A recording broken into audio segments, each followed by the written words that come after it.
Assalamualaikum, salam sejahtera. Saya Gaddafi Musli dan hari ini kita akan membincangkan topik-topik menarik khusus untuk anda bersama kita Dr. Fadlan dan juga Ustaz Ahmad Fauzan. Hari ini kita akan membincangkan mengenai isu bomoh dan implikasi kepada masyarakat Islam khususnya. Apa pandangan Ustaz mengenai kepercayaan masyarakat Melayu terhadap bomoh ni? Adakah pandangan daripada perspektif Islam? Bismillah, alhamdulillah, wassalatu wassalamu ala rasulillah, amma ba'd.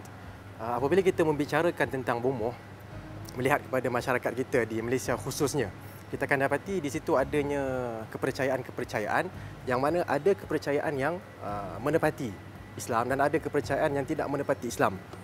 Sebagai contoh mungkin, apabila kita berada di musim peperiksaan, kita akan dapati banyak di kalangan masyarakat Islam yang membawa anak-anak mereka untuk berjumpa dengan bomoh untuk mendapatkan khidmat daripada bomoh. Bomoh ini macam-macam. Ada yang bomoh masyhurnya bomoh Siam, okey, dan sebagainya lah. Dan ada juga bomoh yang dikategorikan sebagai bomoh ustaz ataupun bomoh yang dirasakan menggunakan cara Islam. Jadi yang ingin kita perhatikan di sini, kalau kita nak kecilkan sedikit fokusnya berkenaan dengan peperiksaan secara khusus, kita dapati di Malaysia akan adanya mereka yang pergi, masyarakatnya pergi kepada berjumpa dengan bomoh dan berusaha untuk mendapatkan khidmat mereka.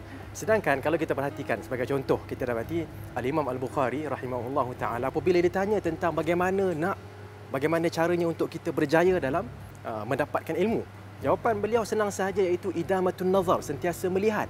Okay, ambil buku, ambil bahan itu dan kita baca, sentiasa melihat. Bukannya kita makan itu, makan ini, minum itu, minum ini, tapi akhirnya kita tidak baca. Okay, kita akan menyebabkan anak-anak kita lebih berpegang kepada air itu, lebih daripada berpegang ataupun memegang kitab ataupun buku. Yalah, kita pun daripada kecil telah dibawa isu Nujum 4 Belalang misalnya. Jadi benda tu macam dipengaruhi dari zaman ke zaman sehinggalah pada zaman saya sendiri, sekitar tahun 90-an, di mana orang tua kita ni akan membeli pensel yang baru dan dibawa benda tu ke Tok Bomoh untuk jampi dan sebagainya. Jadi benda ini boleh membawa kepada benda yang agak memberi efek daripada kita punya akidah. Sebab yang mana kita tahu bahawa apa-apa benda yang kita nak buat adalah bertawakal kepada Allah Subhanahu Wa Taala. Fa iza azamta fatawakkal 'ala Allah wa iza ista'anta fasta'in billah. Kita hendak pertolongan, dan dalam surah Al-Fatihah kita selalu membacanya berulang kali, iyyaka na'budu wa iyyaka nasta'in.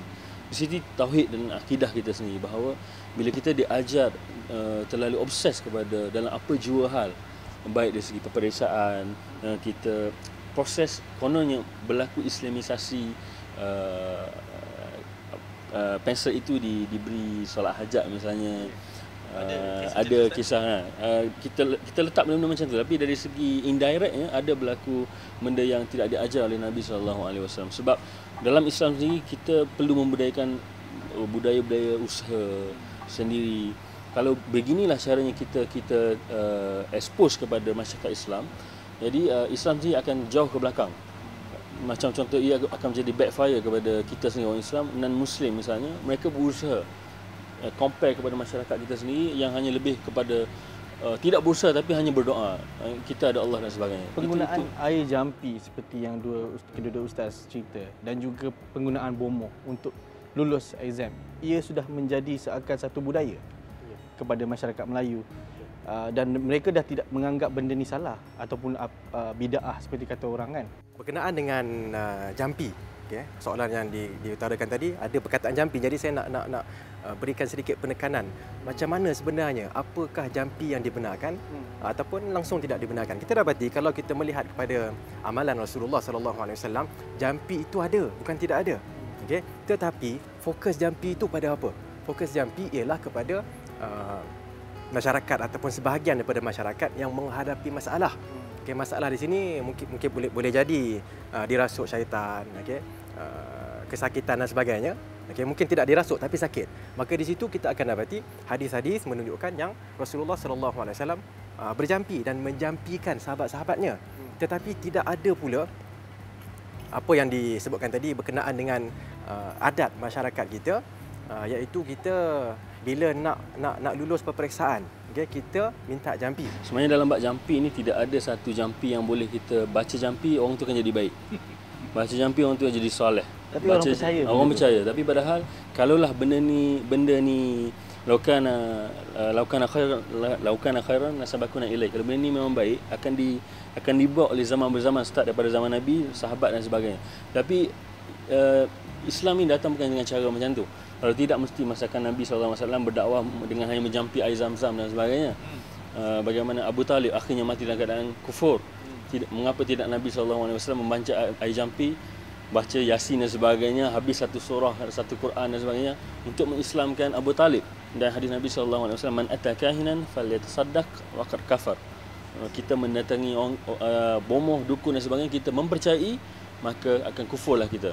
Sebab dengan kadang-kadang kita akan diuji oleh Allah Subhanahu Wa Taala. Kita pergi ada satu bomoh itu menjampi dan ia berkesan. Maka kita beriktikad, masya-Allah, bomoh inilah yang membantu aku. Dengan sendirinya akidah kita akan lari daripada apa yang kita pegang ini. Itu bertawakal kepada Allah Subhanahu Wa Taala. Jadi Ustaz Fauzan, selain daripada bercerita tentang jampi air bomoh kan, ada juga aspek negatif bila contohnya sihir sebagainya.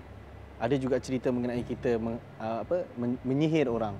Jadi perspektif dalam pandangan Islam pula macam mana tu? Memang hal-hal ini ada ancaman daripada syaitan dengan sendiri, dan rasuk-rasuk. Benda itu ada di Allah firman dalam Al-Quran tentang bagaimana jin ini datang untuk memecah belahkan keluarga dan menjadikan orang itu macam gila. Jadi benda-benda hal ini ada dalam Islam.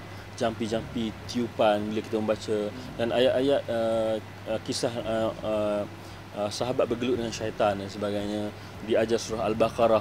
Benda ini ada untuk menghalau-halau jampi serapah, jampi-jampi yang berdasarkan Al-Quran dan Sunnah yang tidak bercanggah dengan Al-Quran dan Sunnah Nabi SAW. Malah sepanjang pengalaman saya bila berubat orang yang dirasuk ni, mereka cukup takut dengan ayatul kursi yang memang Nabi highlight dalam hadis Nabi SAW. Ayatul surah Al-Baqarah. Malah bila disuruh kita untuk mengucap, antara benda yang paling susah diucap oleh orang yang dirasuk itu ialah kalimah persaksian Muhammad Rasulullah. Sebab jin ni, syaitan ni dia percaya la ilaha illallah, tapi dia tidak percaya bahawa Muhammad Rasulullah. Ini bongkaknya dari segi. Jadi Dr. Fadlan, kenapa agaknya minda masyarakat kita ni bila kita marah ataupun tak puas hati atau dengki, kita pergi kepada sihir? Okay, kalau kita perhatikan sejarah kedatangan Islam ke Nusantara secara umumnya, kita akan dapati sebelum datangnya Islam yang ada di sini adalah animisme, okay, kepercayaan kepada roh nenek moyang dan sebagainya, alam sekeliling. Okay? Jadi perkara itu ada saki bakinya. Okay, kenapa ada saki bakinya? Kerana kejahilan. Kan? Kita fa'lam annahu la ilaha illallah wastaghfir li dzambika walil mu'minin. Ketahuilah wahai Muhammad bahawa tiada Tuhan yang berhak disembah melainkan Allah, dan selepas itu mintalah ampun untuk dosamu dan juga untuk orang-orang yang beriman. Okay, jadi pertama sekali mesti kita tahu, yakin betul-betul la ilaha illallah, tiada Tuhan yang berhak disembah melainkan Allah. Okey. Dan kalau ada gangguan syaitan, apa kita kena buat? Ista'iz billah. Kan, kita minta perlindungan Allah, minta Allah lindungkan kita daripada syaitan. Tetapi yang berlaku apabila kita jauh daripada ajaran Islam, okay, dan benda tu banyak sebabnya kan, okay, dunia dan sebagainya. Jadi bila kita jauh daripada ajaran Islam, kita akan menjadi satu masyarakat yang mencari apa dia. Kalau kita nak buat ni apa dia? Okay, nak tanya ustaz tak sempat. Okay, nak jumpa orang susah apa jadi? Oh, orang buat ni, kita ikut. Okay, daripada kejahilan akan kita berpindah pula, masyarakat kita sebahagiannya berpindah daripada kejahilan kepada ikutan terhadap apa yang dibuat oleh orang. Okay, jadi inilah yang kita dapati merupakan sebabnya lah kenapa benda ini berlaku. Dengan itu saya menyeru diri saya sendiri, okay, kita semua agar mendalami Islam. Okay, satu ayat satu hari, satu hadis satu hari. Okay, 365-64 hari kita dah dapat 360 hadis lebih kurang, 360 ayat. Banyak yang kita boleh dapat, tapi perlu dilakukan sedikit demi sedikit. Solusinya kita kembali kepada Quran dan Sunnah Nabi SAW. Sebab pesan Nabi pun, tidak akan sesat umatku jikalau dia berpegang dua perkara, kitab Allah dan sunnah aku, iaitu sunnah Nabi SAW. Dan dari segi nasihat saya kepada umum dalam orang yang obses tentang bomoh ni, akidah kita adalah tunjang kepercayaan kita adalah kepada Allah Subhanahu Wa Taala. Apa jua yang berlaku, sama ada ia berbentuk ujian ataupun musibah, kita terimanya dengan hati yang redha kita ucapkan seperti yang diajar oleh Nabi, qadarallahu ma syaa. Allah telah takdirkan kepada kita dan kita anggap ini sebagai musibah, seperti mana hadis dalam Sahih Muslim, jika Allah menginginkan kebaikan kepada satu manusia, dia akan datangkan ujian dan musibah. Dengan cara ini insya-Allah kita boleh mengatasi masalah-masalah bomoh. Okey, terima kasih doktor, terima kasih ustaz.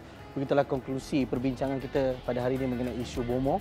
Pastikan anda terus melayari laman hmetro.com.my untuk mengikuti berita-berita menarik dan juga topik-topik perbincangan.